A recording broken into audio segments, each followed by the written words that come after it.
जय भवानी, जय शिवाजी, जय भवानी, जय शिवाजी। गुरुदादा मात्र आगे बढ़ो, हम तुम्हारे साथ हैं। गुरुदादा आगे बढ़ो, हम तुम्हारे साथ हैं। आपका नगर सेवक कसा हवा, गुरुदादा नगर सेवक कसा हवा, गुरुदादा आगे बढ़ो, हम तुम्हारे साथ हैं। गुरुदादा आगे बढ़ो, हम तुम्हारे साथ हैं। नमस्कार, मी सागर राजे. प्रभात पर्व न्यूजवर आपलं सर्वांचं स्वागत करतो. पनवेल महानगरपालिकेच्या निवडणुका येत्या 15 जानेवारी रोजी संपन्न होणार आहेत आणि 23 तारखेपासून अर्थात 23 डिसेंबर पासून अर्ज भरण्याची देखील सुरुवात झालेली आहे. परंतु प्रत्यक्षात कुठल्याही पक्षातून एकही अधिकृत उमेदवार अजून देखील अर्ज भरत नाही. अर्थातच हे जे सगळे इच्छुक उमेदवार आहेत त्यांच्या मनामध्ये प्रचंड धाकधूक आहे आणि यामुळेच तुम्ही बघता की आज या ठिकाणी गुरुनाथ म्हात्रे हे प्रभाग क्रमांक 3 मधून या ठिकाणी इच्छुक आहेत. गुरुनाथ म्हात्रे हे विद्यमान शिवसेनेचे खारघर शहर प्रमुख आहेत आणि अशा वेळेला प्रभाग क्रमांक 3 मधून ते निवडणूक लढवू इच्छितात. तर आज ही सगळी गर्दी जमलेली आहे. त्यांच्या पाठीमागं कोणतं कारण आहे आपल्याला ते जाणून घ्यायचे. गुरुनाथजी, स्वागत आहे आपलं प्रभात पर्व न्यूज मध्ये. एकतर शिवसेना उद्धव बाळासाहेब ठाकरे या गटाच्या आपण या ठिकाणी खारघर शहर प्रमुख आहात आणि प्रभाग 3 मधून आपण निवडणूक लढवू इच्छितात. आज आपण ही सगळी लोक जमलेले आहेत, नेमकं त्याच्या मागे कारण काय मला सांगा. आज मी 5 वर्ष झाले खारघर शहर प्रमुख आहे. ओके, आणि 5 वर्ष झाले मी कामं करतो. बरोबर. आणि जेव्हा आम्ही पक्षामध्ये पण गेलो तेव्हा काय सांगितलं का तिकीट तुलाच आहे म्हणून गेलं. आणि सगळे नेते यायचे, जे शिवसेनेचे मोठे नेते आहेत. मी जे कार्यक्रम करायचो, आमचा गुरु म्हात्रे हाच नगरसेवक असेल हे घोषणा पण करायच्या. ओके, म्हणजे जे कार्यक्रम असतील त्याच्यामध्ये स्वतः ते करायचे का आपला नगरसेवक गुरु म्हात्रेच आहे, हा याला तिकीट आहे. ओके, असं पण फायनल होतं. आता 1-2 महिने झाले जसं इलेक्शन लागलं जवळ आलं तसं मग प्रत्येकाचं उमेदवार तयार केलं. मग आता मग कार्यकर्ते आता 2 दिवस तिकीट भरायचे तर गेले. 23 तारखेपासून या ठिकाणी अर्ज भरायची सुरुवात झालेली आहे आणि अजून देखील म्हणजे आता सध्या तरी शिवसेना उद्धव बाळासाहेब ठाकरे हा या ठिकाणी महाविकास आघाडीचा घटक पक्ष असं बोललं जातं, परंतु जागा वाटपाचा कुठेतरी प्रश्न सुटलेला नाही. त्याच्यामुळे मग काय झालं पुढे? ते कार्यकर्ते असं बोलतात आता 23 तारखेपासून जे तिकीट भरायचं चालू आहे, आज 25 तारीख आली. कार्यकर्ते विचारतात का आपण तिकीट कधी भरायचं. दररोज उत्तर देऊन हैराण मोबाईलची बॅटरी संपायला लागली, संध्याकाळी समय दुपारी संपायची, एवढ्या लोकांना उत्तर द्यायचे. काय म्हणजे काय त्यांची काय असायची नेमकं उत्तर? का तू एवढं काम करतं मग तुला तिकीट का ना अजून फायनल का ना करत, कारण का 3 दिवस गेले, आता राहिले 2-3 दिवस. बरोबर, तर तुम्हाला तिकीट फायनल करत मग आपण काहीतरी डिसिजन घेऊया. मग सर्व कार्यकर्ते बोले आपण जमूया. आज जमले कार्यकर्त्यांनी सगळी म्हणजे सर्व कार्यकर्त्यांचे. कार्यकर्ते कोण नेता एक त्यांनी काही करत नाही, तेव्हा त्या पाठी नेते कार्यकर्ते असतात तेव्हाच नेता मोठा होतोय. आणि मी नेता नाही, मी तर पब्लिकचा खालचा माणूस आहे. तर मग त्यामुळे आता डिसिजन घ्यावा लागला आम्हाला. कार्यकर्ता मुळे आम्हाला डिसिजन घ्यावा लागला. जर कार्यकर्ता नाराज झाले तर आम्ही काय करणार आहे. त्यांचं काय म्हणणं आहे नेमका? त्यांचं मला तिकीट नसेल तर तू काय बोललं तर स्वतःहून अपक्ष तयार व्हा. तुम्ही कार्यकर्त्यांच्या भावनाचा या ठिकाणी काय म्हणजे त्यांच्याच भावनामुळे मी हा डिसिजन घेतला. म्हणजे आज थोडक्यात तुम्ही असं म्हणू शकाल की जर पनवेल महानगरपालिकेमध्ये महाविकास आघाडीचा अजून कुठेही फायनल झाले नाही, त्याच्यामुळे तुम्ही स्वतः आता या ठिकाणी अपक्ष उमेदवारी लढवण्याचा निर्णय घेतलेला हो, कार्यकर्त्यामुळे मी घेतलेला आहे. कारण कार्यकर्ता दररोज फोन करतात का 3 दिवस 2 दिवस गेलेत आणि काय भरोसा तुला तिकीट देतील का नाही देतील, फसवू शकतात. कारण का मोठे नेत्यांची तुम्हाला काय वाटत नाही बरं? एकतर अधिकृत म्हणजे मी 2 दिवसांपूर्वी म्हणजे महाविकास आघाडीचे या ठिकाणी नेते बाळराम पाटील साहेब यांच्याशी बोललो आणि त्यांनी सांगितलं की बाबा आमचं जवळपास फायनल झालेलं आहे. खरं म्हणजे प्रभाग क्रमांक 1 आणि 3चा जो तिढा होता त्यासाठी सगळा म्हणजे घडामोडी चालू होत्या. मग अजून तर त्यांनी फायनल नाही केलेली की बाबा आमची महाविकास आघाडी झाली नाही झाली. मग अशा वेळी तुम्ही कुठली खबर म्हणजे कुठली कन्फर्म माहिती न घेता तुम्हाला कसं काय वाटलं की बाबा आम्हाला तिकीट नाही म्हणून? कारण एवढं काम करून जर माझा तिकीट फायनल करत नसतील, कोणच नव्हता इथे पहिला. तुम्हाला कसं कळलं की तिकीट फायनल नाही तुमचं? काय बोलतच ना काय बोलतच नाही. ज्या नेत्याचं नाव पुढे येतात मुलांची, मग आपल्या नेता आमच्यासाठी बोलणार असं कार्यकर्त्यासाठी, तर नेताच आमच्यासाठी बोलत नाही. नेता त्यांच्यासाठी स्वतःच्यासाठी बोलतात, तर मग आमच्यासाठी कोण बोलेल. मग कार्यकर्ता बोलतात तुम्ही डिसिजन घ्या कारण तुम्हाला फसवणार. मग त्याच्यामुळे आमच्या कार्यकर्त्यामुळे आम्ही हा डिसिजन घेतलेला आहे. प्रभाग क्रमांक 3 मधून निवडणूक लढवण्यात असताना कार्यकर्त्यांची काय भावना आपल्याला ते जाणून घ्यायचं आहे. तुम्हाला डॉक्टर स्वप्नील पवार हे काँग्रेसचे या ठिकाणी विचारसरणीचे आहे ते मला माहिती आहे. आज या ठिकाणी आपण आहे ना म्हणजे गुरुनाथ म्हात्रे यांच्यासोबत मला दिसता, तर त्याच्या पाठीमागे नेमकं काय गणित आहे मला सांगा. तर महाविकास आघाडीने ऍक्च्युली बोध घ्यायला पाहिजे होता. ज्या विधानसभेच्या निवडणुका झाल्या त्याच्यामध्ये ज्या प्रकारे 2 उमेदवार उभे राहिल्यामुळे या ठिकाणी महाविकास आघाडीचा उमेदवार पडला आणि त्याच्यामध्ये म्हणजे इतका वेळ आहे, गेल्या 10 दिवसापासून चर्चा, आज निर्णय होईल, उद्याचा निर्णय होईल आणि असा कुठलाही निर्णय होत नाही आहे. आणि आपल्याच याच्यावर मी म्हणजे शिवसेनेचा त्यांचा अंतर्गत विषय आहे, त्यांनी कोणाला तिकीट द्यावं काय द्यावं.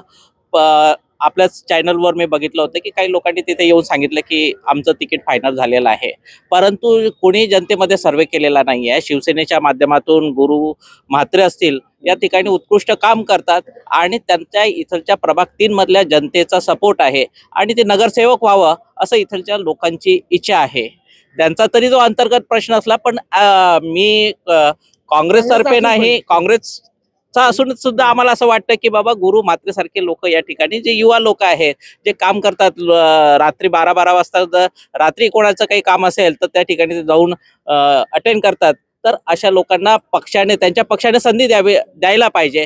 आणि महाविकास आघाडीचं जे काही घोडा आहे ते कुठे भिजत आहे आम्हाला काही लक्षात येत नाही आहे. पण मला काय म्हणायचं आहे की एकतर म्हणजे बैठका चालू आहेत, मग आपण त्या बैठकीमध्ये उपस्थित होता का तुम्हाला बोलावलं जातं की नाही जातं, मला काय म्हणजे ते सांगा. अनेक लोक आहेत ना, मग तिकीट तुम्हालाच मिळालं पाहिजे अशी तुमची म्हणणे, बाकीचे लोक देखील इच्छुक आहेत ना. मग हो, इच्छुक आहेत, बरोबर आहेत, पण ते आता इच्छुक झाली ना. 5 वर्ष कोणीच नव्हते शिवसेनेमध्ये. 5 वर्ष तर इथे कोणीच नव्हते इच्छुक का बाबा इच्छुक आहेत. इच्छुक असलं तर माणूस विचार करतो, पार्टी विचारतो बाबा इथे 2 लोक आहेत, कोणाला द्यायचं कोणाला नाही. कधी इच्छुकच नव्हते, अचानक झाले सर्व. म्हणजे शिवसेनेमध्ये तुमच्या व्यतिरिक्त प्रभाग क्रमांक 3 साठी कोणीच दावेदार नव्हता? कोण नव्हता पहिला. वरिष्ठ नेते तुमचे सध्या जे बोलतात ते त्यांचं आता बोलतात का प्रत्येकाला पाहिजे, नेतेच बोलतात. नेते आमच्यासाठी बोलायला पाहिजे होते ना, कार्यकर्त्यांसाठी. ते आमच्यासाठी कोण बोलतच नाही. त्याच्यामध्ये तुमचाही विश्वास उडालाय? हो, विश्वास उडाला नाही माझा, काय माझ्यापेक्षा कार्यकर्त्यांचा उडाला आहे. म्हणून तर कार्यकर्ते बोलले का काहीतरी डिसिजन घ्या. कार्यकर्त्यांची काय भावना आपल्याला? काय नाव तुमचं? मी संपदा डोंगरे, खारघरची शहर संघटिका आहे. आज बरेच वर्ष झाले गुरुदादाने आम्ही त्याच्याबरोबर काम करतोय. म्हणजे बऱ्याच लेडीज माझ्या माता भगिनी गुरुदादा बरोबर आहेत. तो कुठली जात बघत नाही, पात बघत नाही, पक्ष बघत नाही, काही बघत नाही. एनी टाइम तुम्ही फोन करा, कुठला प्रॉब्लेम आल्यावर तो एक शिवसैनिक म्हणून नाही किंवा एक कार्यकर्ता, सामाजिक कार्यकर्ता म्हणून त्या ठिकाणी हजर असतो.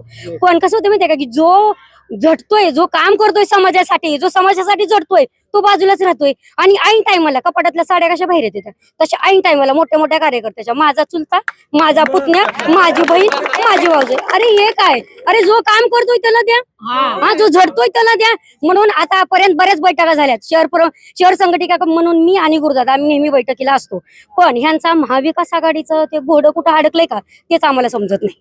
ती घोड्याची नाल कुठं अडकून बसले तेच कळत नाही. पुढे कोणीच येत नाही. ज्या वेळेस जाईल त्यावेळेस तुम्हाला काय वाटतं, म्हणजे तिकीट मिळणार नाही म्हणून या सगळ्यांनी मिळणार नाही असं बी म्हणू शकत नाही आणि मिळेल म्हणून असं बी शकत नाही. आम्ही दादाला स्पष्ट सांगितलं, दादा 3 दिवस गेले फॉर्म भरायचे, आपण समाजापर्यंत कधी पोहोचणार? आपण कार्यकर्त्याला आपल्याला घरोघरी जावं लागल, घरोघरी सांगावं लागल, आपल्या पायातल्या चपला आपल्याला झिजवावं लागतील. आमचा दादा काय करतो हे आम्हाला कार्यकर्त्याला, समाजाला समजून सांगावं लागल. अरे कधी सांगणार? 15 तारखेला इलेक्शन आले, तुम्ही ऐन टाइमला गॅसवर ठेवता, तुलाच दिलं जाईल बर का, तुलाच दिलं जाईल बर का.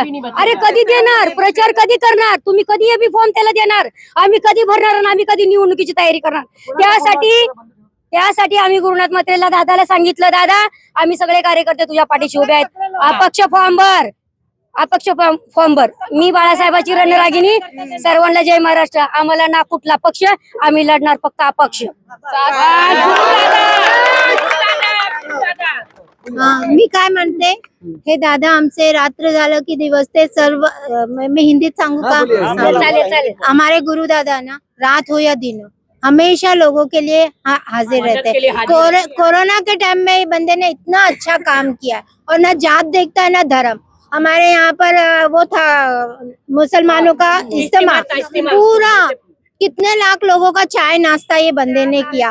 अपने इन दोनों भाइयों ने इतना समाज के लिए काम किया और ना कभी जात देखता है ना धर्म देखता है. हमेशा बंदे दोनों बहुत सेवा करते हैं और हम यही चाहते हैं कि यही इलेक्शन में आमचा लड़े नगरसेवक बस। गुरुनाथ एक तर एक सगळ्या अशा निवडणुकीची जी सगळी गणिते असतात ना ते आर्थिक गणिते असतात.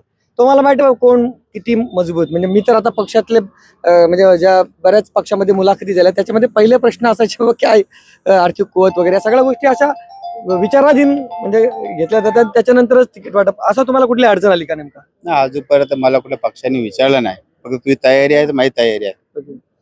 आर्थिक किती तू संपवशील किंवा काय करशील ते कोणी विचारलं नाही. आणि आम्ही मागे घेतली नाही हा आणि मागे पण घेतली नाही काय? जर तुम्ही 1 करोड 2 करोड खपवायच्या वार्ता करता याच्या पहिले आम्ही संपवले. काय कुठे काय कामा धंद्याला काय असतील ओके. काय आमचे होते ते आम्ही केलं. अजून पैशाचं वगैरे आम्हाला काय विचारलं नाही. आणि माझे कार्यकर्ते पैशावर नाही. म्हणजे पैशासाठी पैशासाठी नाही. पैशासाठी नाही. ते 5 बोलतात पण 7 वर्ष ते एवढं काम करतात. मी त्यांच्या बरोबर असते. कुठे तुम्ही रात्री 12 काय 1 ला कुठे तुमची कुठे कोणाला मदत हवी काय हवी कोरोना काल में त्यांनी मदत केली. माझ्या आईला ॲम्ब्युलन्स मागवले, सगळं डेथ सर्टिफिकेट सगळं त्यांनी मला हेल्प केलेले ते माणूस. मेरा नाम उसनारा खान है, मैं मुस्लिम समाज से हूँ। गुरु मात्रे दादा ने मेरे को जब मैं यहाँ पे आई थी तो कोरोना काल में इन्होंने मुझसे फोन करके बोला कि खाला जिसको भी मदद चाहिए, जिसको राशन किट चाहिए वो मेरे को व्हाट्सएप लिस्ट भेजो, मैं सबके घर पे पहुंचाऊंगा, तुमको आने की जरूरत नहीं है। तो मैं ये चाहती हूँ इनको टिकट मिलना चाहिए, आगे जाना चाहिए, हम सब इनके साथ है। गोली पोचवले, राशन किट पहुंचाया बंदे ने। जाती धर्म नहीं करते. आम्हाला कोणाच्या पैशाची गरज नाहीये किंवा कोणाची काय नाहीये. आम्ही दादाला निवडून आणणार म्हणजे आणणार. आमच्या जीवाचं रान करू पण दादाला निवडून आणू. दिवस रात्र जो माणूस काम करतो, शरद बिबवे, दिवस रात्र जो माणूस आमच्यासाठी लढतोय, काम करतोय, आणि हे तिकीट अशा माणसाला देतात ज्यांनी विडा उचललेला आहे उबाटा म्हणजे शिवसेना संपवायचा, त्याला तिकीट देणार. तो माणूस बाजूने जरी गेला ना तरी त्याला कोण आम्ही ओळखत नाही. अशा माणसाला आम्ही का म्हणून मतदान करायचं मला सांगा. आणि जर यांना अशीच जर कामं करायची असेल तर यांनी आहे ना त्याला टाळा लावून टाकायचं त्या पक्षाला. आम्ही समर्थ आहोत आमच्या प्रकारे लढायला. सेना भवन मधला एक व्यक्ती होते, त्यांच्यासाठी पण हे माणसं हे आलेले. हे कॅन्सर हॉस्पिटलला एक काम होतं, सेना भवनचा एक माणूस आलेला, बाबा एक असा पेशंट आहे, त्या पेशंटचा जरा हे प्रॉब्लेम सॉल्व्ह करायचं. ते हे गुरुदादा आमचे तिकडे आलेले आणि तो पेशंटचा प्रॉब्लेम सॉल्व्ह करून टाकला. सेना भवनची माणसं. गुरु दादा इथे पक्ष जात भेद काहीच बघत नाही.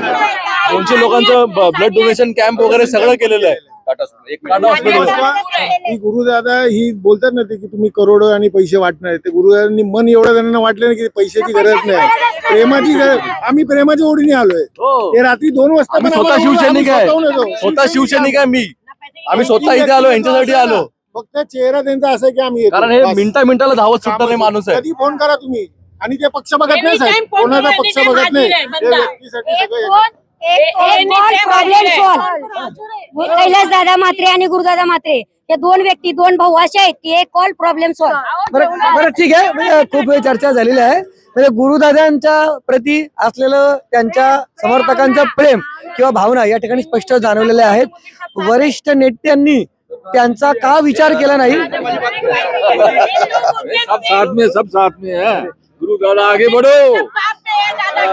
तर पाणी वाटप वगैरे सगळं केलेलं आहे. तर एक मिनिट, म्हणजे या ठिकाणी गुरुदादांना किती प्रेम आहे हे तुम्हाला जाणवलेलं आहे. प्रभाग क्रमांक 3 मधून त्यांनी आता त्यांच्या म्हणण्यानुसार कार्यकर्त्यांनी भावना व्यक्त केल्यामुळे अपक्ष लढण्याचा निर्णय घेतलेला आहे.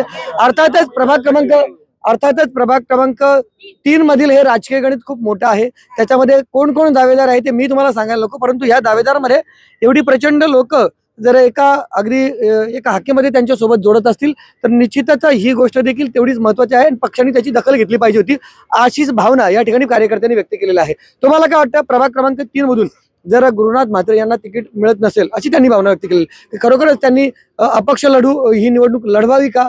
आणि तुम्हाला इतर ज्या कार्यकर्त्यांच्या किंवा इतर नेत्यांच्या ज्या सगळ्या प्रतिक्रिया आहेत त्या पाहिल्यानंतर या बाबतीत काय वाटतं ती देखील प्रतिक्रिया तुम्ही नोंदवा.